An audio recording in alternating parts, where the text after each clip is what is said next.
Welcome to SwitchCorner, my name is Alex and today we're going to be taking a look at Wavetale on the Nintendo Switch. In this video, a preview. They were kind enough to give me early access ahead of launch, and today I'm sharing what I've experienced and seen this far in the first 60 or so minutes of gameplay. It is one, however, I'm really excited for, so hit subscribe, join us here for reviews and deals daily, and let's get started.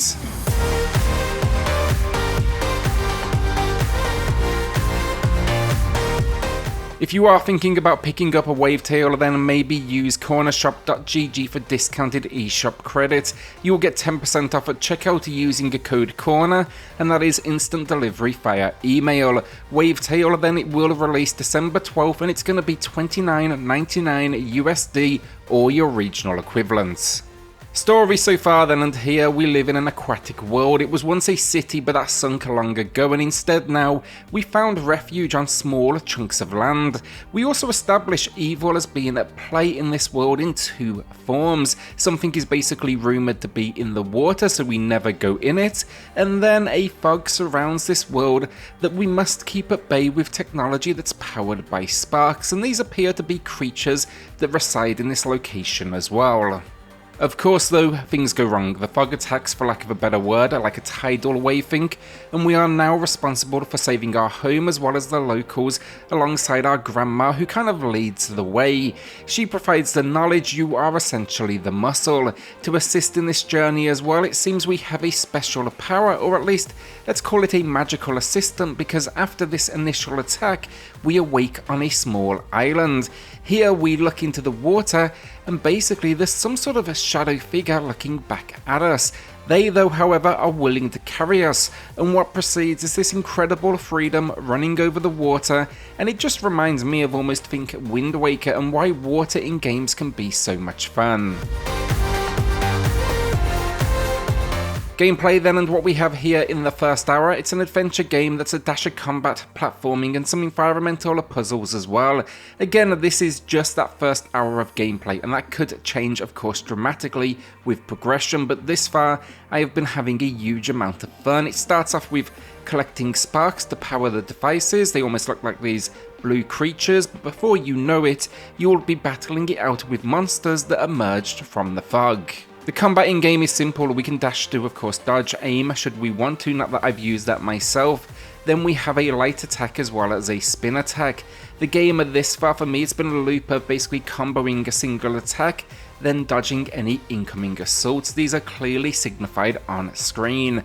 The real pleasure though this far for me, it's definitely been the platforming and that general exploration.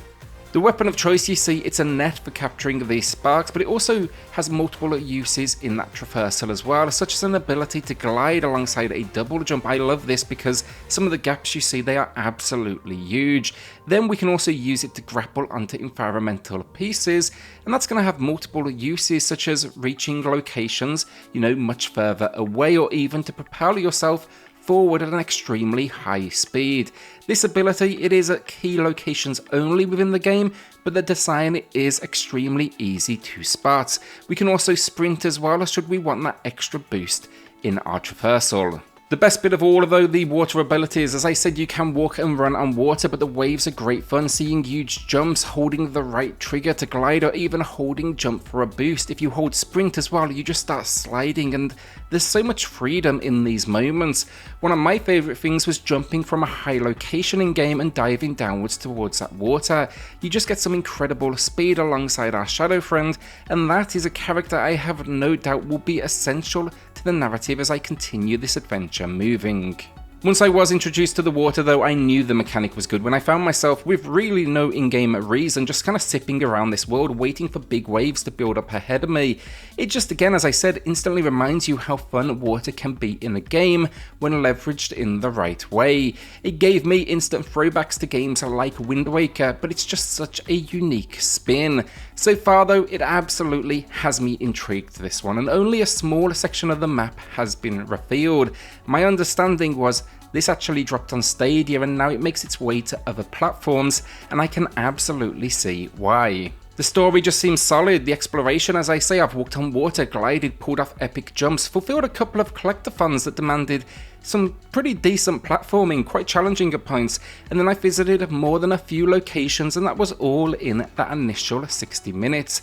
There was even one sequence at the end of my hour of gameplay where you can chain grapples, and it's really fun to see it constantly evolve and push you as you learn the skills. I hope they maintain that throughout the gameplay, and I hope they have a world set up where you can constantly chain these abilities together, because it just feels so rewarding. It's also then worth knowing, expect secrets and more collectibles. I'm already finding journal pages that add extra context to the worlds. Also performance, it's unlocked currently, but this location, it tends to sit at 33-34 frames per second with the occasional drop to 30.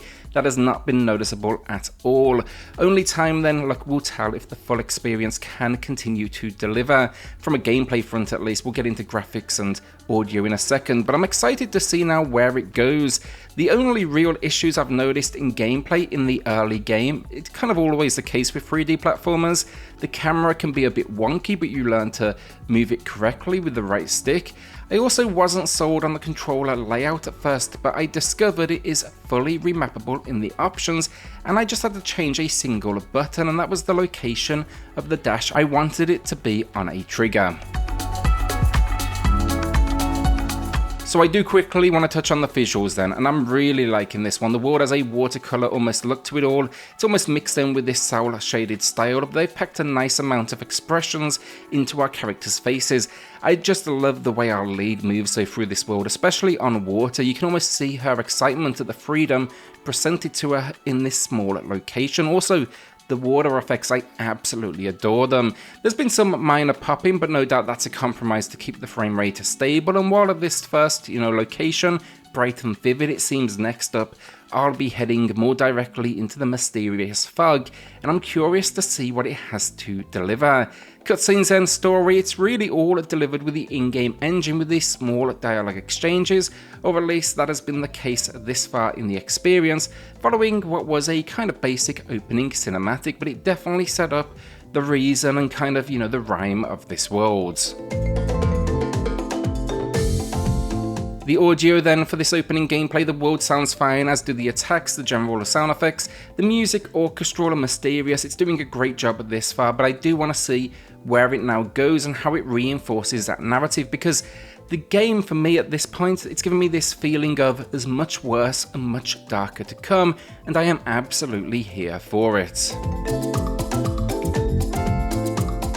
Wavetail then, again, like it drops on the Nintendo Switch with its full release December 12th, and after this initial hour of gameplay, this preview, I'm definitely excited. Look, sure, the camera, as always, with 3D platformers, it can get a little wonky, but that's one of the few complaints around these initial moments. Also a bit of popping, sure, with the visuals at times, but I'll take that trade-off for a stable frame rate. I'm excited now though to see where it goes, and given the creativity in gameplay, this would actually be a perfect release to get a demo, because I think like me, many will just fall in love with the on-water acrobatics. Between the platforming, the secrets, the collectibles, the combat, the high-speed water action, it just feels extremely unique, and hopefully the full game, it maintains that quality. Hopefully somewhere near launch as well, I will have a full review live here on the channel. When that is done, I'll pin it in the pinned comment below. Let me know though in the comments, does Wavetale have your attention? Did any of the gameplay today persuade you this may be one to keep an eye on? With that then, like, hit subscribe, join us here for reviews and deals daily, and I'll see you all on the next video. Thanks everyone.